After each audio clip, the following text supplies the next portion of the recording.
Dear students, today we will see a construction of semiconductor laser. But before going to see what does a laser do, we have to understand three terms. And those three terms are, number one, spontaneous emission. Spontaneous emission. Number two, stimulated emission. And number three, what is population inversion. So these three terms, once you understand, it will be very clear for you to know the working of semiconductor laser. In spontaneous emission, whenever there is an excited electron in the conduction band, when it comes back to a lower energy level, that is of a valence band, it will release a certain kind of energy, and in case of laser or LED, that energy will be in terms of photon. That means whenever an excited electron from a higher energy level comes down to a lower energy level, it will release a certain photon.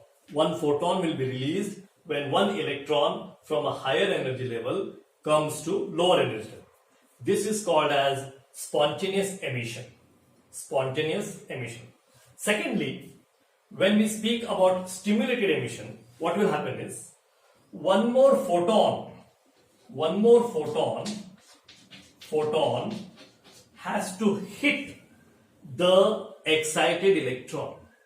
One more photon has to hit the excited electron, and that photon will have the same frequency and wavelength as what will be stimulated out.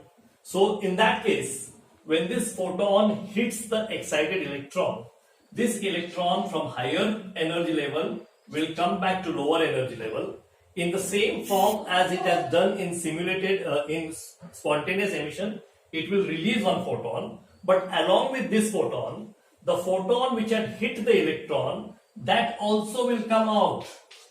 That means when one electron is coming from higher energy level to lower energy level, there are two photons which are coming out. This is an idea of stimulated emission. Now this stimulated emission is giving us an idea of what is amplification, because in laser it is light amplification.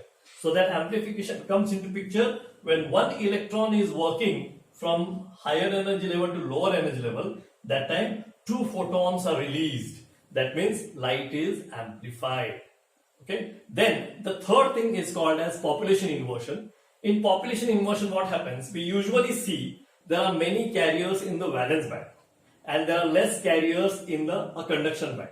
But when we are working for laser, we always induce the external charge, and we always see that there are many excited electrons in the conduction band as compared to carriers in the valence band. That means population in the conduction band is more as compared to valence band, which is just the opposite of the original state. That means this state is called as population inversion. So knowing these three terms properly, then we can go to see the structure of laser.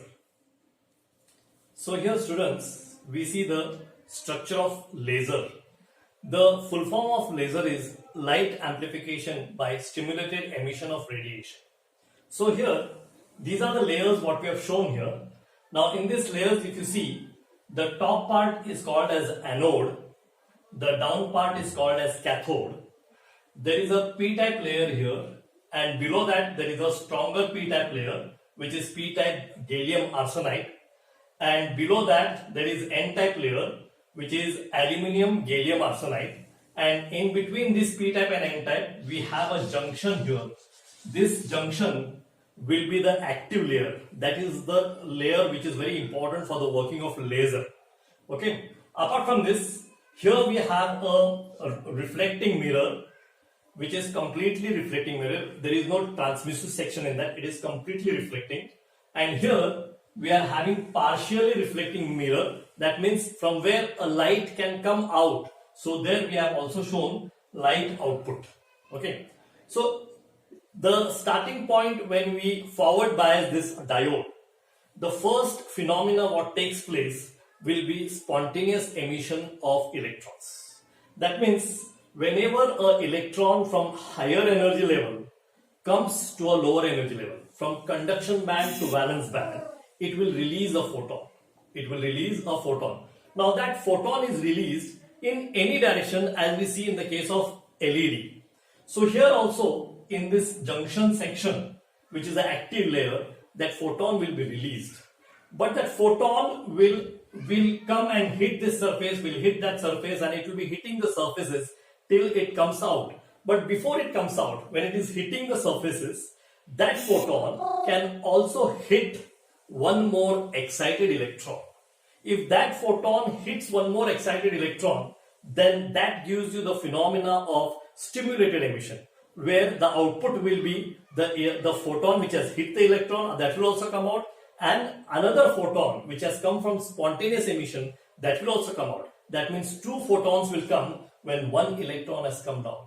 So in this way, as we increase the forward bias, the process of stimulated emission goes on increasing, and there is a light amplification in laser, which will improve its intensity, its direction, and its wavelength, which is going to come out. So whatever light we get here will be a directive light, which will be high in its intensity and which can be used in a long distance communication.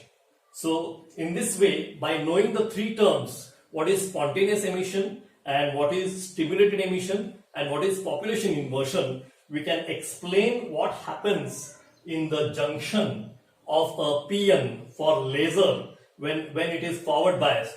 And in this way, we can say how intensified light can come out as compared to a low intensity light in case of LED. So this is the working of a semiconductor laser.